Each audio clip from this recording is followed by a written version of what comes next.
Welcome back, everyone. This is Jory Mento with the one and only Graham Arendt Mento, and we are back again with another episode official, I think, one, because the previous one was just an interview, and since then we have decided which route we're gonna go more or less with this. But yeah, I'll hand over to your gracious, humble host, Graham Aramento. Good day, everyone. Welcome to this new chapter. We're going to post this on our new channel where these interviews will be posted. The previous one was all on Jordan's channel, and as you know, he's got different content, so we wanted one specifically with volleyball in mind. And let's talk volleyball. Sorry to interrupt you. We didn't even tell the people what we are going to name the podcast so that they know what to search. You know? I just said now, let's talk volleyball with Graham Arendt Mento. Yeah. Now you were too subtle with it. Now they know. So we spoke a bit about it, and by the way, I think you can look into the camera now.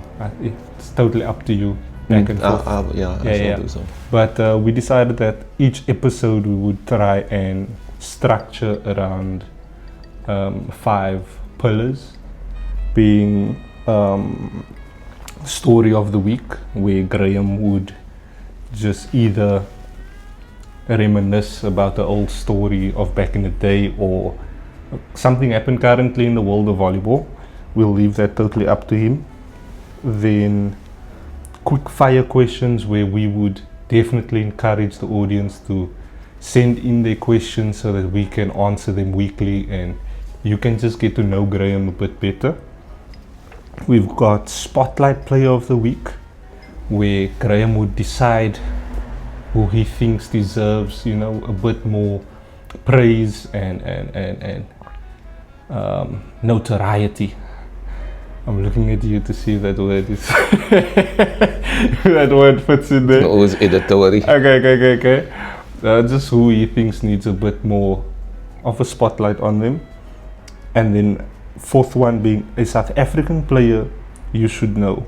Someone from the past who he just thinks the people or the community of volleyball need to know right now.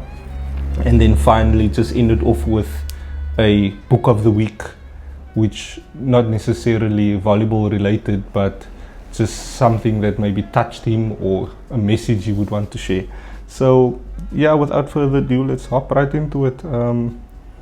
Graham, do you have a story of the week you maybe want to share with the people?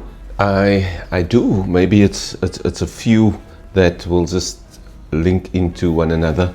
The last week I watched some world beach volleyball. The world championships was held at Adelaide in Australia, and it was a 10-day. It's almost like an Olympics, but only for volleyball, beach volleyball. It's a 10-day tournament with more pools, more players, and just as you know, we had last month on the 26th of October, we had an Elite 16 event that ended here, and that was a 4-day tournament. So just so that you get an idea of what the World Championships is all about, I'm just sharing a little bit around that. And my actual story for the week is this wild and crazy dream of mine is for us to get this sport to the world level. We already have events like the Elite 16 here in South Africa, and we're working hard for us to have it back here next year. And before I continue, I just want to put it out there, firstly in the universe, and then thank the people who worked so tirelessly to make it happen, and then also I saw the hard work. I saw the Leo Williams, the Randys of the world, the Jeromes of the world, the Peters of the world, the Jerays of the world, dirtying their hands on those days. And I know it was an amazing event, and I would encourage you to go look it up and go check it out. So the wild and crazy dream is for us to have an Elite 16 event next year, to get more people to come and watch this, I was going to say beautiful game, but that term is already taken by another code of sport. I'm sure you know what I'm talking about. So to get more people around this sexy sport. I was just about to say the sexy game. We'll take that. We go with the alliteration, sexy sport. You with me on that one? Yes, so, and then I've got an even superlative out of this world dream as for us to have the World Championships in South Africa, to have a 10-day tournament. I know we can do it, and if I can via this medium get more people to come and watch and to put some bums on seats, then that is my little bit. I'm sitting here in front of books because and we have this book segment as well, because the role that books played in my life, but that's not the route I'm going with this. We're going the route of a podcast, of an interview like this, because it doesn't mean I must write the book right now. Maybe it will come. If not, this is where our focus is now, is to get the word out there as quickly as possible, and to get people around a volleyball court, come say hello. I've met so many people over the years, and it's always great to hook up, but we want to also meet new people and get people to come and watch this sexy sport. Okay, that was the short story of the week. Did I take too long? No, I'm just playing. Then we're going to move on to quickfire questions. Now, since excuse me, since we are quite new, we don't really have supporters who sent in questions as of yet, but we are hopeful that by our next episode we will have quite a few. So I put a few questions together for you, just so that the audience can get to know you as a person, as a coach, as a ex-player, and yeah, that's fine. we try to keep the answers as short as possible, not for anything, just because it's called quickfire, right? I'm with you. Most underrated skill in volleyball? Most underrated skill in volleyball. By the way, this is just your opinion. I know that. I would say the block, because initially, if you had asked me this question in the past, I would have said the serve, because we used to just pop the ball into play, but then the serve became a spike, the serve became a float. So I would say the block. The block sets up the defense. The block can make a big difference in winning or losing. I'm surprised by that answer. I would have thought that you would have said passing, actually. But we all know that the passing is the foundation of putting up your attack as well. So I would go with that. Hardest position on the court? Hardest position? I think setter, because of the setter is like a 10 in rugby. The setter will determine what's going to happen, and often that's where a game is won or lost.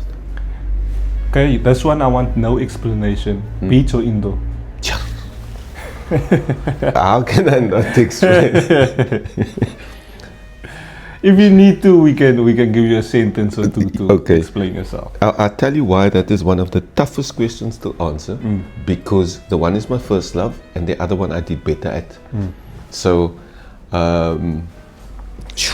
no man. Which one, for the people who don't know, what was your first love and what? My first love is the indoor volleyball, the Okay. 6 against 6. So that introduced me to sport and people, and but then later beach volleyball came along, and I was, if I could say, I was more successful at beach volleyball. So very, very unfair. But I may just surprise you. I'm going to say beach volleyball. I don't think that's a surprise to me, but I guess maybe to the audience. Most important skill young players need to master. I just need an answer from you. Of the 5 or life skills as well? No, we're Just the talking fi- specifically volleyball now. volleyball. I would say dig. Okay. One habit that instantly makes a player better. Phew. I don't know about instantly, but I was just thinking the same touching thing. the ball daily. Okay. To end of this segment, jump serve or float serve? Float for me. Okay, cool. That is quick fire questions. Next. Now this I think is a bit, how can I say, not planned, or you haven't, I don't think you've done your homework. You would You just, never know. You never know. yeah, maybe a surprise. Maybe somewhere in one of the but, files. I mean, yeah. Spotlight player of the week. A player who impressed you, and yeah, just who you want to give some. Okay, it's going to be an international player. It's going to be a female. I have many favorite players, and they will come up during our episodes. But having watched the World Championships, the player won bronze, and one would think that I would choose a player who won at least reached the final. Male or female? Female, I said. Oh, okay. Sorry. Exposing my. So the player is Carol from Brazil, Okay. the Brazilian blocker. Her partner is Rebecca. Like I said, they lost in the semis and then had to fight to win bronze. Okay. Now, I was so touched by this icon of a player who's now 38 years old. Carol now. Carol, yes. Yeah, Carol. that's old for a volleyball player, eh? Carol Solberg, born in 87, so she is, if my math, she'll be 40 in 2 years' time. So My math serves me. your math can never serve you. So she's played 200 beach volleyball tournaments. Yeah. This was a 9th World Championships. That's But crazy. it's a first medal. So I just want people to understand how these days the game is not dominated by a certain country, by a certain team.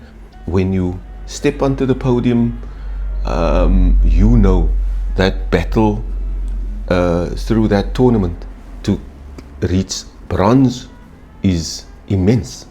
And 10 days of volleyball, intense, high level volleyball for 10 days, and to end it up with bronze is amazing. Yeah. And the joy that I saw was a bit of a lesson. Sometimes we feel only the winners win. Yeah.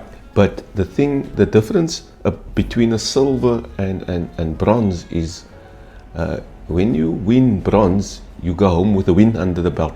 Your last match was a win. You have to fight for it. You had to fight for it.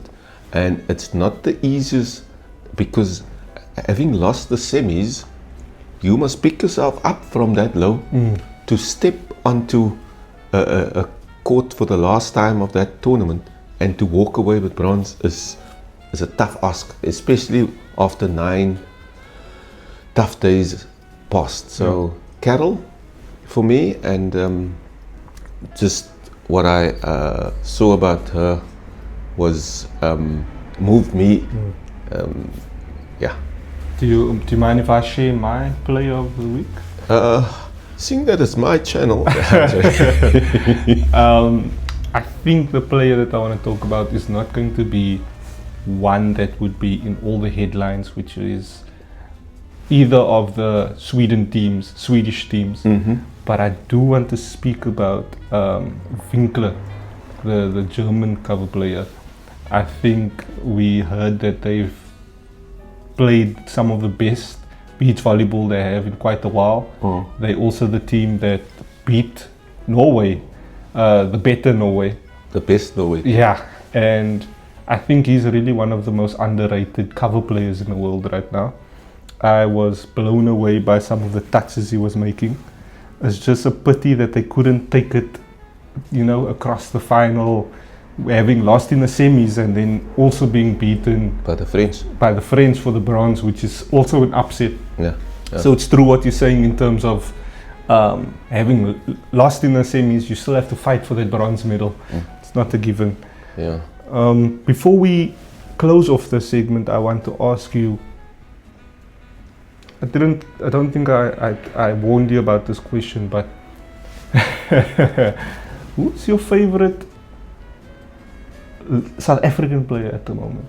It doesn't have to be beach, can be indoor. Who's your favorite player at the moment? I'm actually quite interested to hear this answer because, like I said, I didn't warn you before. Present. Present, not past. Okay. I'm going to say Danilo. Okay. And we beat Danilo and UWC in a pre-season Did top Danilo 4. play in that one? Yes, Jerome was the coach there. I couldn't make it, and but anyway, why I say Danilo is I think it's very, when he steps onto the court with whatever team, the chances are then greater that they would walk away with a win. His side out rate at the net and scoring is high. I would say Danilo at this point, yeah. Okay. Next segment, segment number 4. I'd like to, since you an OG, and by OG I mean like just one of the first generations of volleyball in South Africa, I would like to know who's a player you think the youngsters need to know about. I'm going to start off by saying Adrian Stradom. Adrian Stradom, to some, he was the best that South Africa produced. I played with him, and he is definitely in the top 2 that we've produced.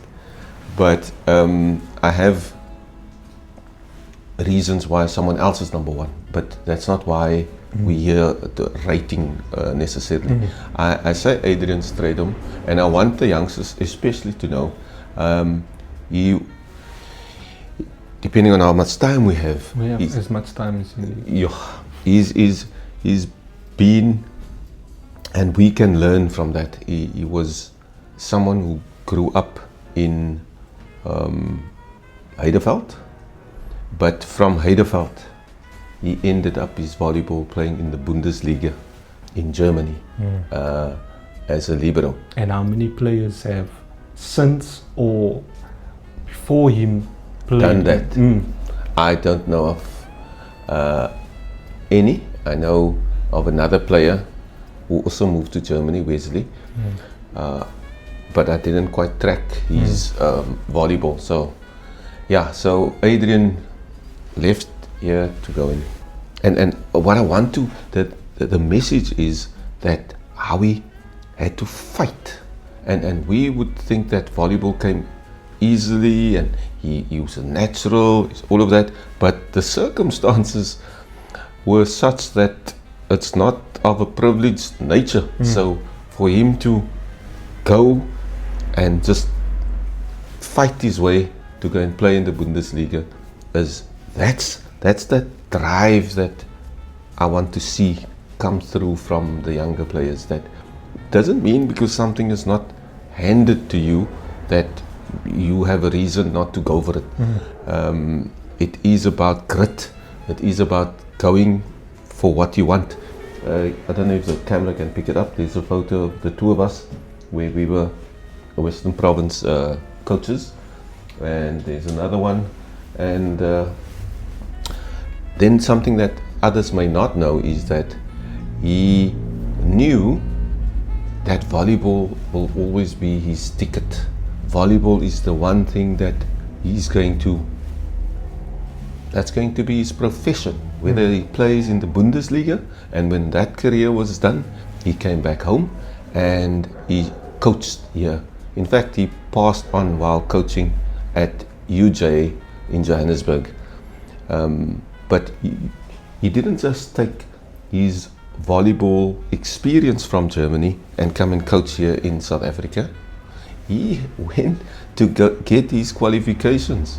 He went to get his FIVB level 2 coaching qualification before he went to go coach. So, and also that he wasn't asked to go.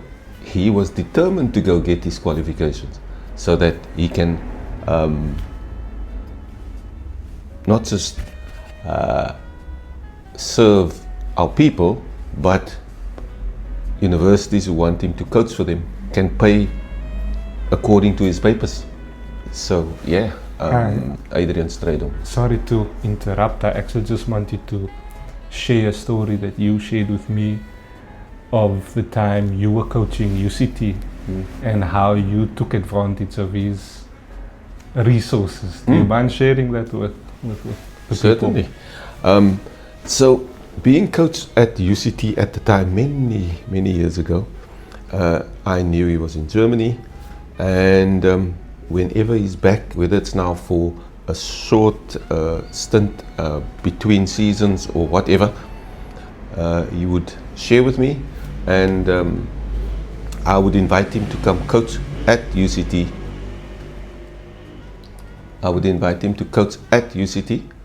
And he would earn my earnings for that day, and I was happy to learn in that way, but also for the players to connect with international experience. Yeah, I think that's, I want to say, one of my biggest regrets is if I had any chance to change the circumstances, because I was so young, but I would have loved to play with him or under him or whatever the case is. yeah. Like they always say, gone too soon. That is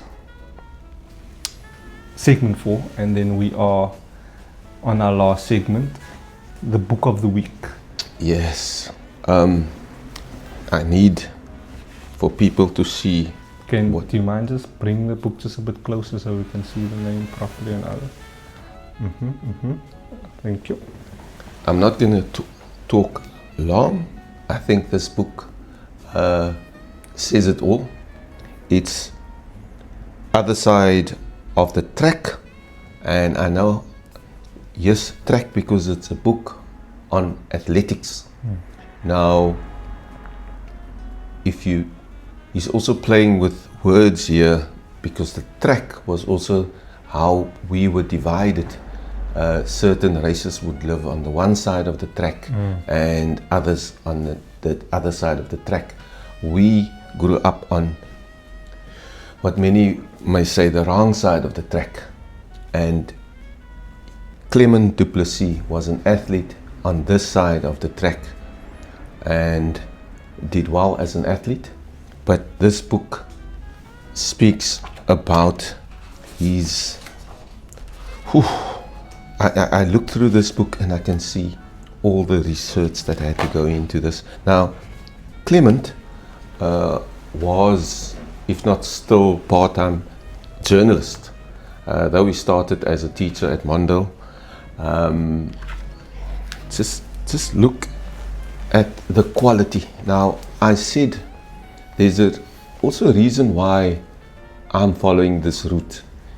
If I want to document volleyball history, then it has to be on this level.